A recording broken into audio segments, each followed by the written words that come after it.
I'm going to continue the topic of determining and describing domain and range with this video, only we're going to look not specifically at the graph, but more algebraic. How can we find out the domain and the range of a function when we're given the function definition? There are two common domain restrictions that we're going to focus on for the next little bit. And the first domain restriction is that the denominator of a function can't equal 0. And what that looks like is if you have something that looks like a function being divided by another function, it kind of looks like this. Whatever's in the denominator can't be 0. So what you end up doing is solving whatever algebraic expression is in your denominator, you solve it for not equaling 0. So that's the first domain restriction. The second is we look for radicands. That has to do with radicals. What's on the inside of a radical, called a radicand, has to be greater than or equal to 0. And that's for even indexed radicals. So square roots, fourth roots, sixth roots, eighth roots. So if you have the square root of some function, this f of x, that's called your radicand. What we do is we end up solving f of x greater than or equal to 0. We don't want the inside of a radical to be less than 0. It would be negative, and taking a square root or a fourth root or a sixth root or an eighth root, any kind of even indexed root of something negative winds up giving us an imaginary value. And when we're graphing functions, we're specifically looking at real values for x's and y's. We don't want imaginary. So that's gonna restrict the x values, our domain, based on denominators not equaling 0 and radicands being greater than or equal to 0. Let's look at a few examples. The first, f of x equals x squared minus 6x plus 3. We're going to go through and ask ourselves those two questions. Are there any denominators, is the first question. And even though we know technically there are denominators, right? We can put x squared over 1, we can put 6x over 1, we can put 3 over 1. There's no function in the denominator. So the answer to that first question is no, there is no denominator to this function. There is nothing that we have to worry about equaling 0. Now, is there a radicand? Is the second question. And again, there's no square root. We don't see a square root or a cube root or any kind of radical in the problem. So the answer is no, there is no radicand. This is a polynomial function, doesn't have a denominator, doesn't have a radicand. And because the answer to those two questions are no for right now, that we're going to assume that means then that the domain of this function is all real numbers. We don't have to restrict it. We don't have to worry about the denominator equaling 0. We don't have to worry about the radicand being greater than or equal to 0. So the domain's all real numbers. Every x you can think of can go into this function, right? X equals 1, no problem. X equals 2, no problem. X equals 8 million, no problem. X equals negative 1. It all works. Every x value works into this function, so its domain is all real numbers. Now the range is harder to find, and that's why we typically focus more time algebraically solving for the denominator, solving for the domain and not for the range. Since this function is a quadratic, we could find its vertex and find the range that way, but we're not going to concentrate even on the range today. We're just going to focus on the domain. So let's look at another example. This one's going to be more interesting because right from the start, the first question we ask ourselves, is there a denominator? And the answer is yes. There is a denominator. Clearly, this is a fraction, and the denominator 3 minus x we set not equal to 0. Because if it is 0, then this entire denominator is 0, our function's undefined, and we don't want undefined answers. We can't put an x in where that's going to cause our denominator to equal 0. So if we solve this, let's add x to both sides. We solve for x not equaling 3. So in a situation where we're looking at the domain, let's say this number line represents all possible x values to our domain. We start out saying all x's are possible unless we figure out based on a restriction that it's not. And this restriction right here says specifically x can't be 3. So we're going to put 3 on our number line, and we're going to say, all right, we have to put a hole there, or a circle, or an open circle, because x can't be 3. And now our number line looks more like this, with a hole at 3, than it does look like an entire number line. Well, let's go back to our domain restrictions. All right, we know that x can't be 3 because of the denominator. How about radicands? Are there any radicands in the problem? Because that's a restriction as well. Clearly, there's not any square roots or roots of any kind, so the answer is no. And that means this right here, this number line, represents the domain and all the restrictions that we can come up with at this point. So what does that mean for our final answer to the domain of f of x? Well, it's all the real numbers except for 3. This is the one and only value not in the domain, so we're going to write that using interval notation. Negative infinity to 3, 3 to infinity. And you can see when you remember writing an interval notation, that matches the graph up here with that hole at 3.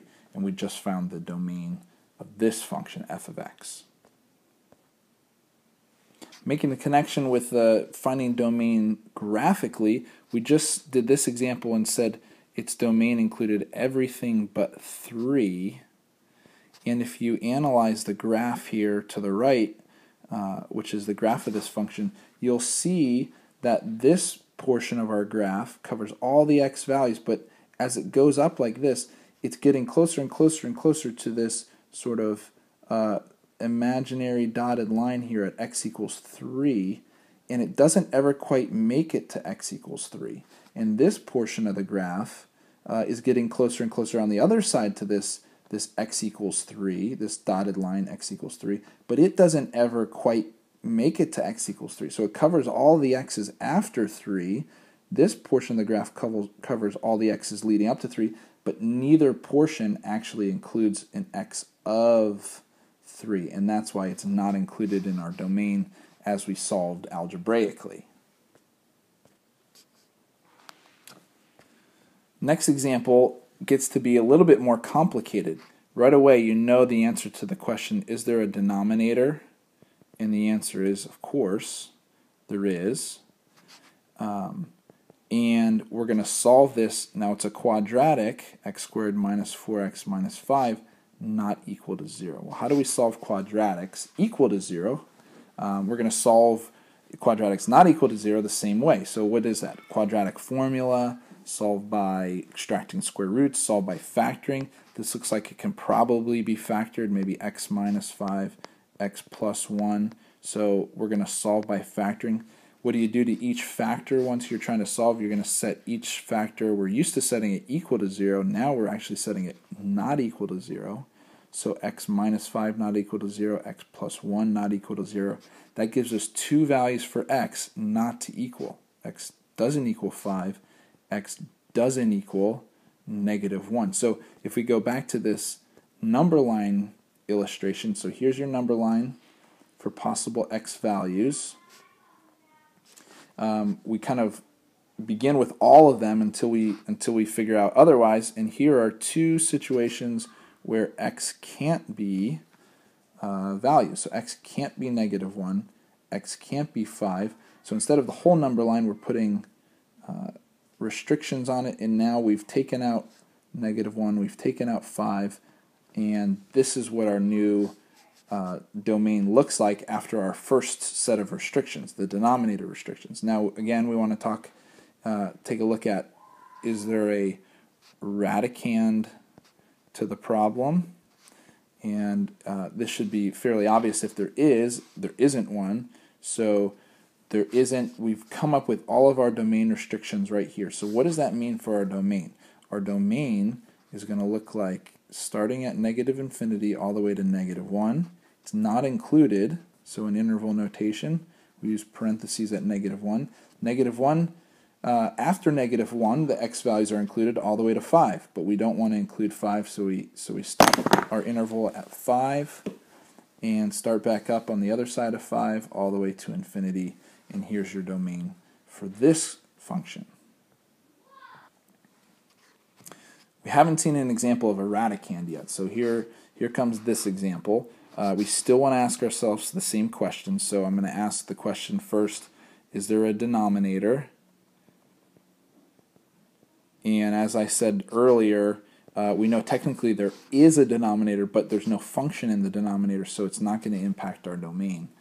So technically there is not a denominator that we're worried about. What about a radicand? In this case, the radical is obvious, and the answer is yes, there is a radicand, and in fact, it's an even indexed radicand. That's important because this is a square root, so the index is 2.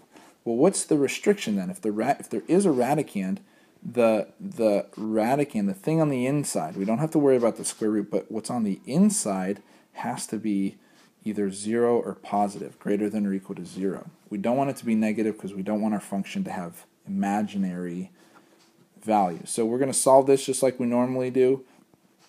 F of x is greater than or equal to 2, x is greater than or equal to 1/2. Now that's a restriction on x. You can see it's an inequality specifically for x. So if we again analyze our number line, consider this to be all the possible x values in our domain, we're saying 1/2 is an interesting point in that the x's have to be greater than or equal to 1/2. So, we're used to a closed dot and then all the values for x greater than or equal to 1/2. And that, since we've already asked ourselves about the denominator, this is going to be our final answer for the domain. So we've restricted our domain to everything including 1/2 and greater. So that's in interval notation, square bracket 1/2 to infinity, and that's the domain for this function. Anything less than 1/2, even 0, for instance, in for x into our function is going to get us the square root of a negative, an imaginary function value, and we don't want to include it in our domain. Okay, what happens when you have both? There is a denominator, yes. That denominator x plus 5 can't be 0, so you can probably do this in your head. X can't be -5. Okay, is there a radicand? Yes. Yes, there is a radicand. And that radicand, x plus 1, just the function on the inside, the expression on the inside, has to be greater than or equal to 0. So x has to be greater than or equal to -1. Now that provides two different restrictions on your domain. So we go back and look at this, analyze this number line for x. If this is helpful, you can do this with each domain question. The first domain restriction says x can't be -5. So here's -5. We're going to put a hole there, and we're going to say everything else right now is available for our domain. Because of that one restriction, it can't be 5. Now this restriction here says x has to be greater than or equal to -1. Well, here's -1, okay? Greater than or equal to looks like a solid dot at -1, and then to the right, because those are the values that are greater than or equal to -1. How do we put these two together so that we come up with one final domain, including all the restrictions? Well, it's the overlap of the two restrictions. Can you see where does this restriction and this restriction overlap? It's this portion of the graph right here that they overlap.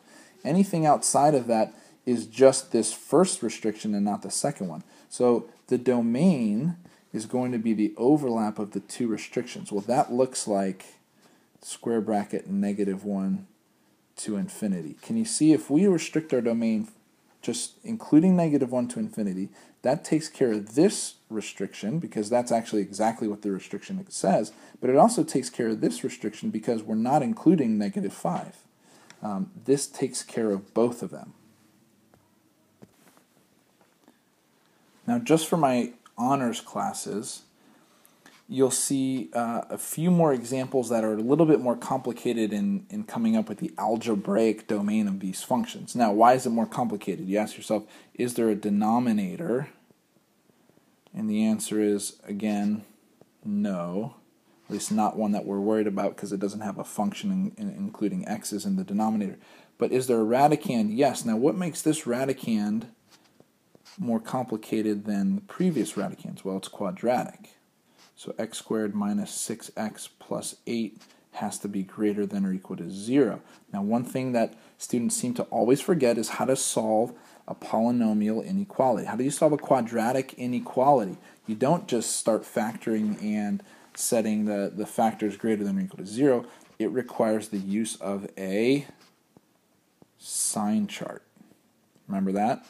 Okay, sign chart. So we need to know the zeros.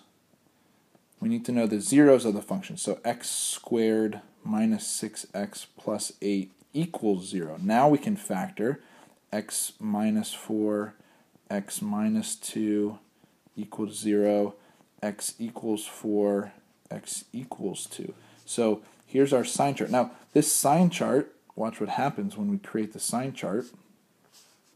All right, there's a 2 on here. There's a 4 on here. Okay, those are our zeros, 2 and 4. Now, what about the signs? Remember, we know that this is an upward-facing parabola. It opens upward like this. So the signs on the outside are going to be positive. The sign on the inside is going to be negative. And so where does this function? Where is it greater than or equal to 0? Well, the greater than parts are the plus signs. Those are the greater than parts. Okay, where is it equal to 0? Those are the zeros. We solved for those. And so this actually acts graphically like that number line, domain number line that we've been drawing, where if you draw the values of your domain, we've been showing, instead of the whole number line, we've been showing how do you come up with your domain. Well, this inequality shows that the zeros are included in the intervals on the outsides of the zeros. You can see how sort of these two number lines match up with each other. You can see the positioning of the graphs and the circles that I have down here. And so that all combines to the same final answer for your domain, and that is these intervals are -infinity to 2. Back up, that should be a square bracket. And 4 to infinity with a square bracket on 4. And based on the radicand domain restriction, we restrict our domain just to these outside intervals with the zeros included. Last one, this has a denominator. Yes, and it has a radicand, and it's the same thing. The radicand is the denominator, okay? And because the radicand is the denominator, we know the denominator can't equal 0. We typically say the radicand has to be greater than or equal to 0. If we take away the equal to part, that's in essence combining both of these into the same algebraic solution. So we take away the equal to part because the denominator says that it can't equal 0. So we remove the not equal to part. We solve from here. 11 is greater than 5x. 11/5 greater than x. We go back to our number line, and this is going to be a simple inequality. Here's 11/5. X is less than 11/5. That's an open circle here. So if that number line, visualizing it, helps you, you can do that, or you can just simply go straight from the inequality to the domain, which is everything from -infinity to 11/5, parentheses not included.